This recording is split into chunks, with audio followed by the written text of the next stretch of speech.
Talking about what you're talking about. Get real. You all ready for this? Mm-hmm. Dun dun dun dun. No. Y'all, just stop. This is a sham. Welcome to DBL. Happy Thursday, everybody. Just showing my belt off too. You look good today, Tori. Thanks, guys. I just showing my belt off. Everyone see it? Nope. We like it. Okay. All right, and that's a bigger deal than because Tori has had some belt issues that we've had some heart to hearts. Like when you just hold somebody's hand and look them in the eye, like we need to talk about your belts. Al took one of my belts. But look at you now. Thank you. He took one of them and just threw it in the trash. Yeah. You know how like people say like listen to the little guy inside you? I was just going to jump right into the story today. Listen to the little guy inside you. I should have just jumped in. But instead we got the fascinating. You got the belt story. We got the belt story. Yeah. Now nobody's going anywhere. Stay tuned, everyone. For the next half hour. All right. We have an update to a story we all talked about yesterday. So Spotify chose to keep Joe Rogan's podcast after Neil Young gave them an ultimatum.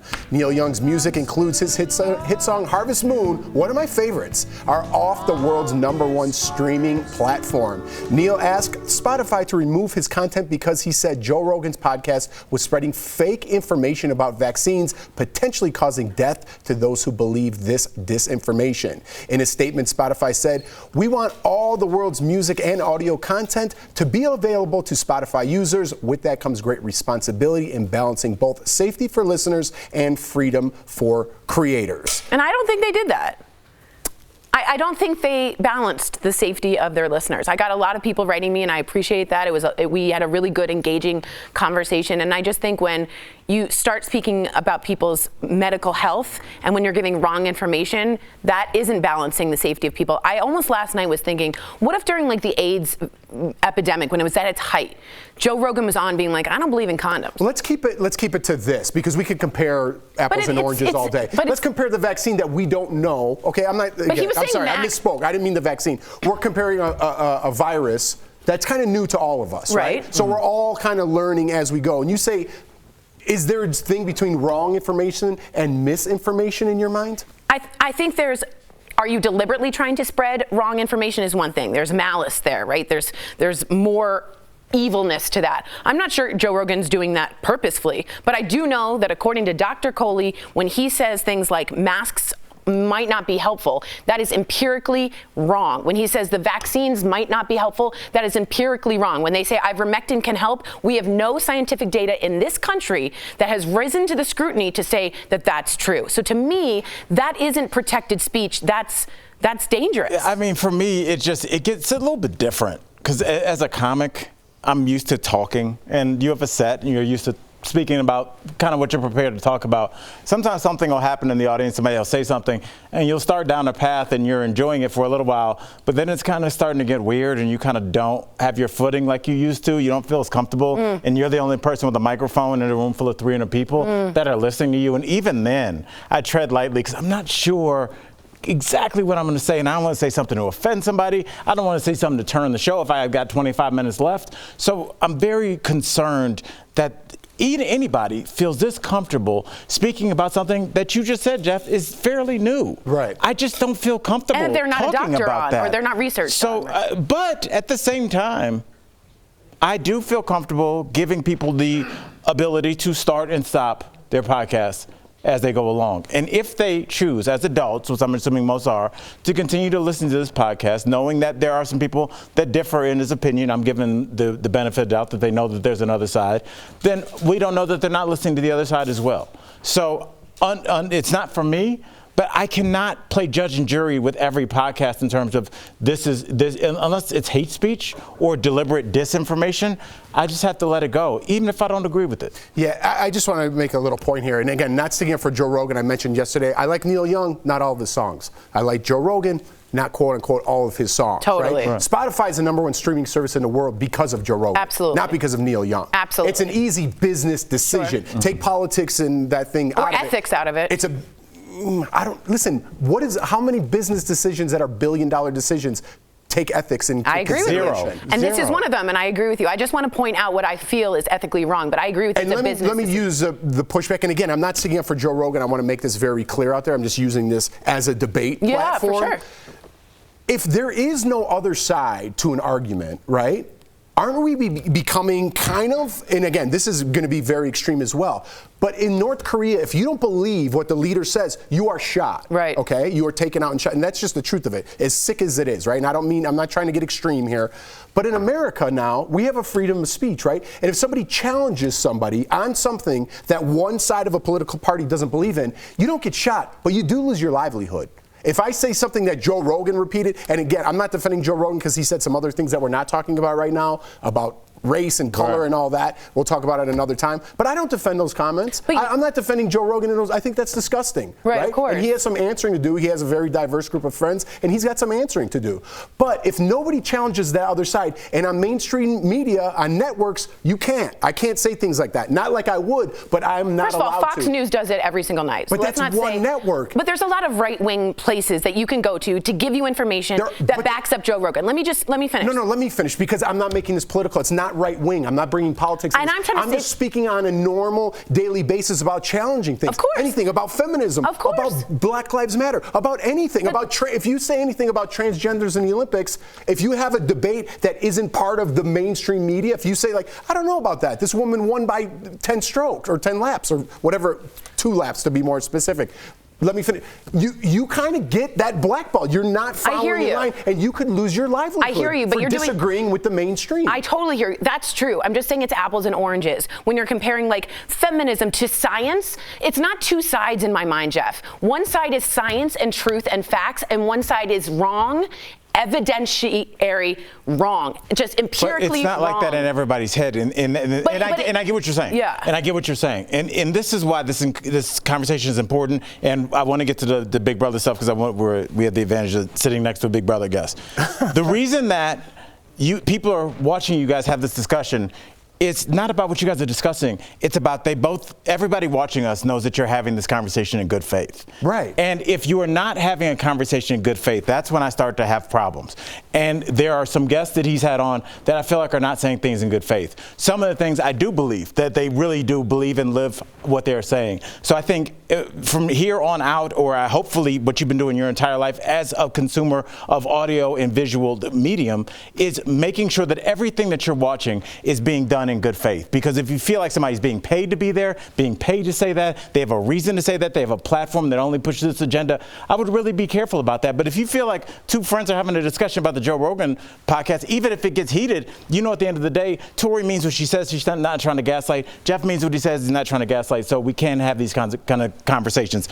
And I appreciate that. And I'm not taking a side, and I appreciate your side. Absolutely. Because I think we speak for America, not speaking up for Joe Rogan. Of course. I think there's a lot of people who kind of lean towards me, and there's a lot of people who lean towards you. Absolutely. And that's where we're at in America. But you have to have discernment. It's not like I listen to Joe Rogan for this or to hear those hateful things. I listen to Sammy Gravano's podcast on the way in here. It's called Our Thing. It's amazing. I'm fascinated by it. I listen to it too. Should I be listening to somebody that openly murdered 26 people throughout his lifetime and then talk about it?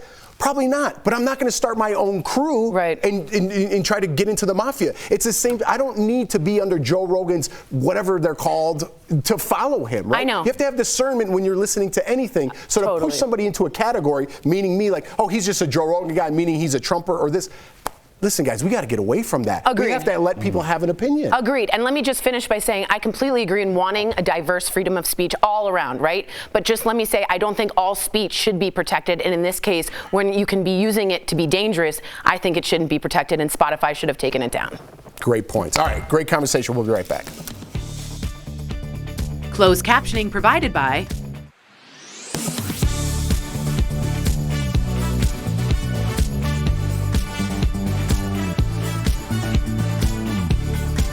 right as the commercial kicked in. Okay, hold on. Ready? It was equally good yesterday. I don't know why Okay, you good. caught me on I that. got really vulnerable yesterday. Look at Al. Who takes the phone call right after being on TV? By the way, we're still Okay, in the B-block. I'll be off in like 2 minutes. Body parts. We're doing Big Brother. Okay.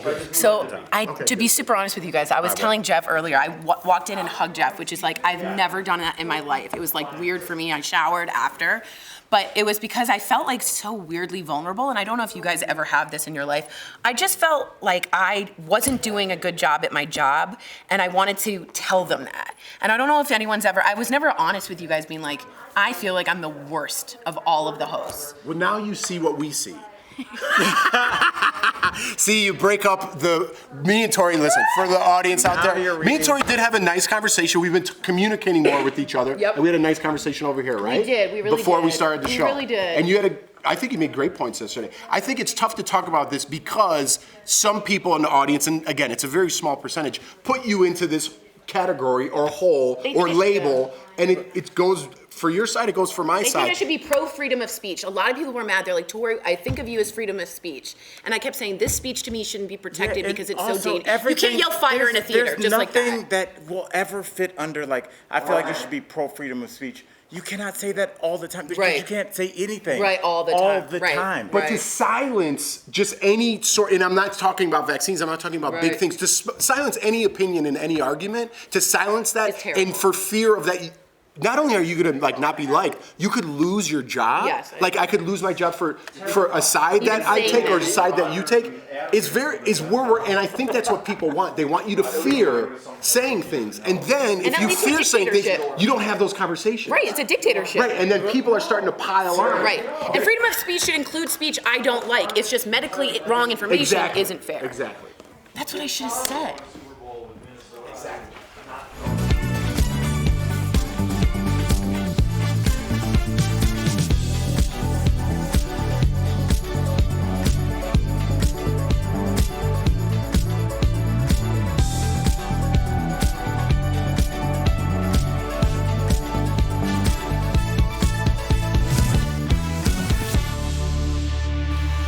Welcome back to DBL again. Great convo. Great convo. I really appreciate it. All right, so we're switching gears here now. The cast of the upcoming Celebrity Big Brother has been announced, and it includes some familiar faces. Let's take a look. It's me, Carson Kressley, style superstar. Hi, you guys. I'm Cynthia Bailey Hill, and most of you know me from The Real Housewives of Atlanta. Hi, I'm Shanna Mokler. I'm a former Miss USA, reality star, model, and actress. My name is Lamar Odom, and people may know me for winning 2 championships with the LA Lakers. And they also may know me for me marrying Khloe Kardashian, and we had our own TV show, our own reality show. Other celebs are Todd Bridges from Different Strokes, Chris Kirkpatrick from NSYNC, and real former housewife of Beverly Hills, Teddy Mellencamp. A lot of the cast, friends of the DBL show. Friends of the DBL. I remember interviewing Teddy, yeah. What do you guys think about Lamar? That was the big one for me, Lamar Odom. That's a big get. It is a big get. It's tough, I think, for Big Brother to get these celebrities, quote unquote. Right. They're celebrities, right? But you're not going to get the huge names. But I don't know.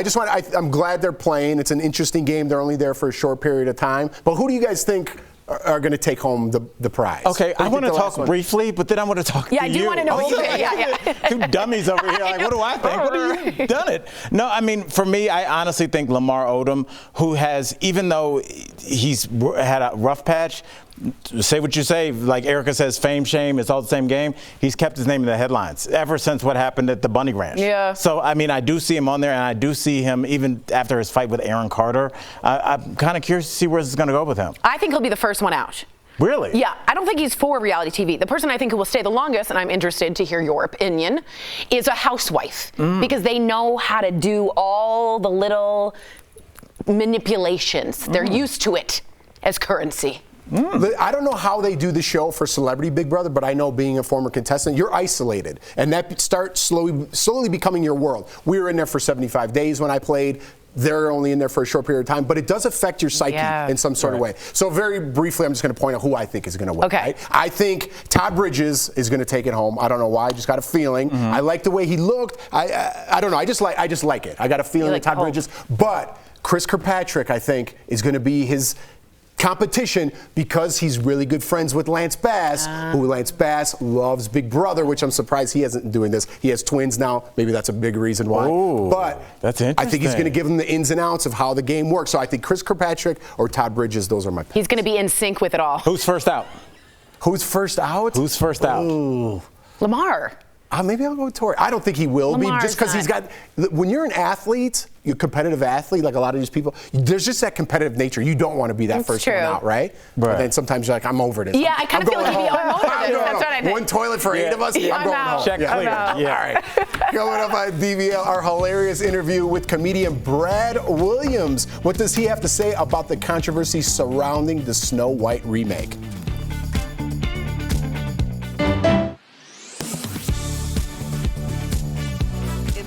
video, a man says he is the father of a child who has leukemia, and he claims Ronald McDonald House will evict him and anyone older than 5 who's not vaccinated. Anybody older than 5 who's not vaccinated is getting evicted from Ronald McDonald House. So I'm just going to go talk to people at the counter and see if it's legit or not. So let's verify.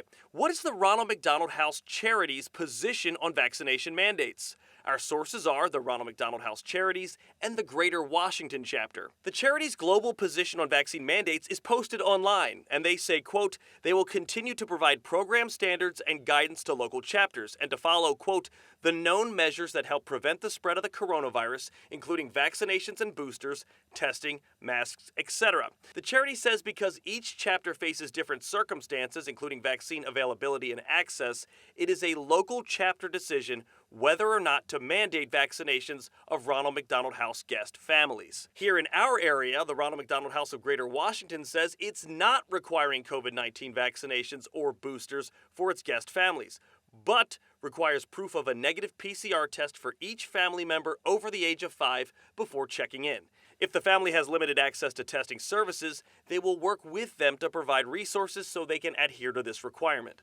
So we can verify, it's up to each individual Ronald McDonald House whether or not they have a vaccine mandate in place. Don't miss a day of DBL. Bold debates. I'm sick of having to walk this line for everything to have two sides. But then where do we go? Hot celebs. On a scale from 1 to 5, how crazy do you think we are? 5. We're like this all the time. Yeah, I'm here for it. And all the laughs. I don't know about that. LOL. DBL is always all new every day. Welcome back. We've been talking a lot about Disney's live-action remake of Snow White and the Seven Dwarfs. Peter Dinklage called the story itself problematic, questioning why Disney was redoing it in the first place. Meantime, Disney said it was taking a different approach to avoid stereotypes and is working with members of the dwarfism community. Earlier, we spoke with comedian and actor Brad Williams to get his take. We are joined by comedian and actor Brad Williams and friend of Al Jackson's. Welcome to DBL. My man. Thank you so much for having me. I love the fact that Disney is working with members of the dwarfism community. I didn't know we had a community. I haven't been invited to the meetings. I don't know who our dwarf version of Al Sharpton is. I'm not quite sure. As long as there's not a podium, we're okay. Dwarfs don't do well with podiums. Too funny. So you never got the memo. But let me ask you this. Did you think what Peter Dinklage said, like, did you agree with him? And then I also want to know, because I'm just curious, did you personally find the original Snow White offensive? It's weird. What Dinklage said is essentially true. I do agree with him in that the original story was problematic. It may not have intended to be, but because little people don't have a lot of representation in the media, and this was kind of the first, that kind of set the stage, and it kind of set the stereotypes for all dwarves. Now, when I tell people, oh, I'm a dwarf, they go, oh, no, you're not. That's just a fairy tale. And it's like, I think I have a little more insight. People think that dwarfism in itself is a fairy tale, that maybe we all live together in a cottage, we're all old, we all have names that correspond with emotion, and we carry pickaxes to work, which I've done comedy in some really bad neighborhoods, still never carried a pickaxe to work. So what he said was essentially true, but I also don't want to take work away from little people that get jobs, because there's not that many. And I get it that when dwarf actors are trying to get something, when a new Snow White movie comes out, we all go cha-ching, like, finally. It's something that we know that we can be cast in. So I completely understand both sides of the story. I wasn't necessarily offended by the original movie. It just kind of set the wrong tone for how people view and look at little people. So if Disney comes out and they reimagine the dwarf's role in the film, I think it's great. I think that's amazing. But what do you say to people who don't want to mess with the classics, right? Disney shouldn't change a thing, and they love the story the way it is. What would you say to those people? I would say that if they want to watch the classic, it's still there. It's on Disney Plus. You can watch it. I mean, we have a new Batman every 15 seconds, and we don't all get all up in arms about how we reimagine Batman. We have a black Spider-Man. Great, that's awesome. I think there's plenty of room for all of these stories, and so everyone can have kind of their version and the one that they like the best. And just because they make a new version, that doesn't mean the older version is no longer available. You can still fire up the Disney Plus. You can watch the old Snow White. If you want to see people that kind of look like me but with gray beards yell out, "Hi ho!" That's fine. It's still available to you. Who doesn't want to see that? So you can enjoy that. We'll enjoy the new movie, and we'll all have a good time with it. Thank you so much, Brad. And if you get a chance to see Brad anywhere in the country, one of the funniest human beings comedians alive, go see him. Yeah, in fact, I'm gonna, if the prompter will scroll up, I'll give yes, BradWilliamsComedy.com, as simple as that, to find out when he will be in your town. Brad, we appreciate your insight, your humor, all of it. We need you in studio next time you're in Denver, brother. Next time you're in Denver, you gotta come in. Thank you guys also very much, and Al Jackson is the absolute best. Love him. Hey, man, love you, brother. Yep. See you soon. Promotional consideration is brought to you by... One of many experiencing anosmia or the loss of taste and smell from COVID, then you know how bothersome it can be. There is something called smell training you may have heard about, where you smell different scents daily for a period of time. Sure, it sounds silly, but does it work? Well, let's verify. Can smell training help bring back one's smell and taste from COVID? The experts we spoke with include Dr. Michelle Longo. She's a director of Tulane's Neurology Long COVID Clinic. We also spoke with Dr. Stephen Hernandez. He's with LSU Health's otolaryngology head and neck surgery. First, let's break down why COVID causes this to happen. Part of your body that is involved with your sense of smell gets irritated. It gets inflamed from the virus. That inflammation causes your sense of smell to be either gone or for you to smell things differently than the way they are supposed to smell. The symptom isn't common with the Omicron variant, but others are still circulating, so people are finding themselves unable to smell their favorite things, which brings us to smell training. You'll start with 4 smells. You tend to smell each scent for about 10 to 15 seconds twice a day.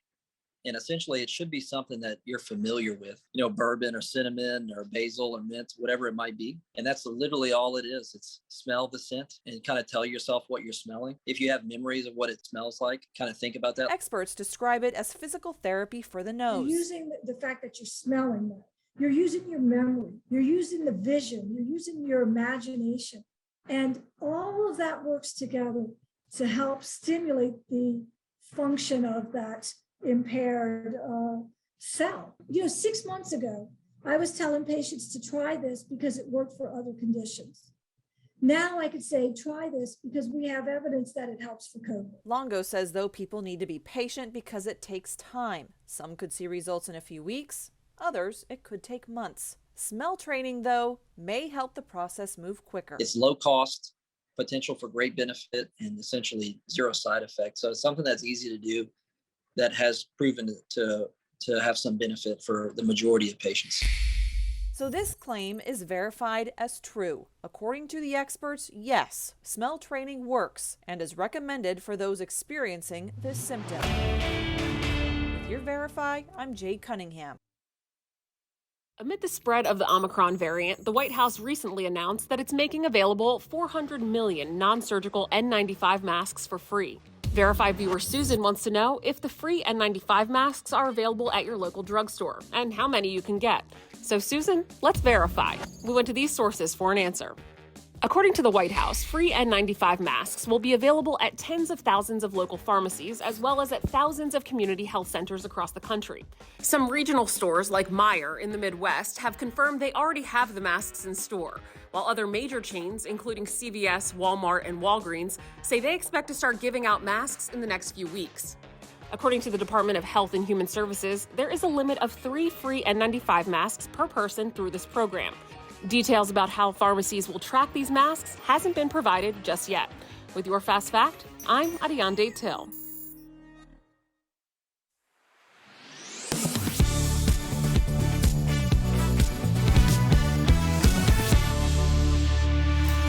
Welcome back. We've got some great deals from our friends at Morning Save that you've got to see. Check it out.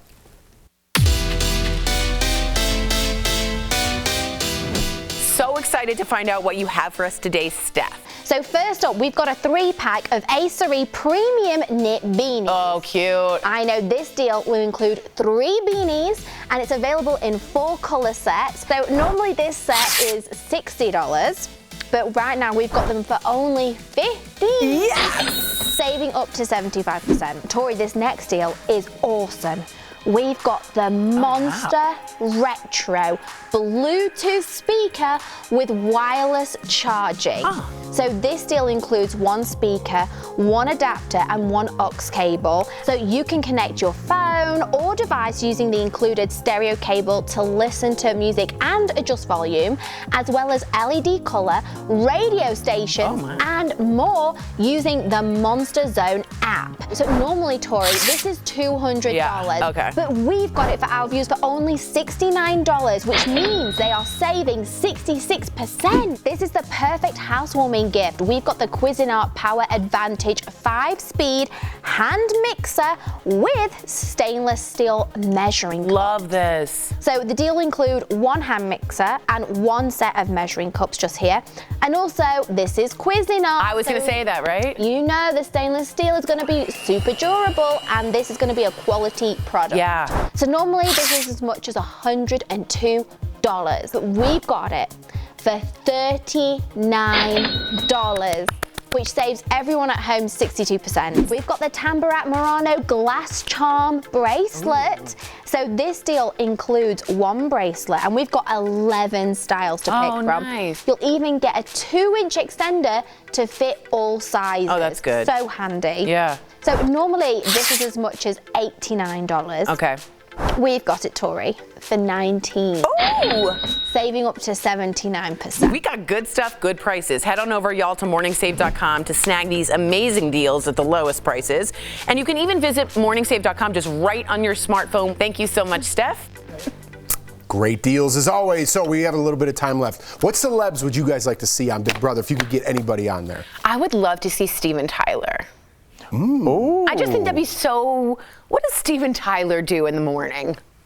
I'm sure there are articles. I know, but I think that'd be like an old school celebrity would be cool, like that. Yeah, I would love to see like an old basketball celebrity that speaks his mind, like a Charles Barkley on there. Just somebody, he'd be gone in a week, but he'd be hilarious. So I want to see somebody like that, somebody like Shaq, but he might be too big for that. I'm Gary Busey for everything. Yes. Big Brother, Yes. president, whatever you want.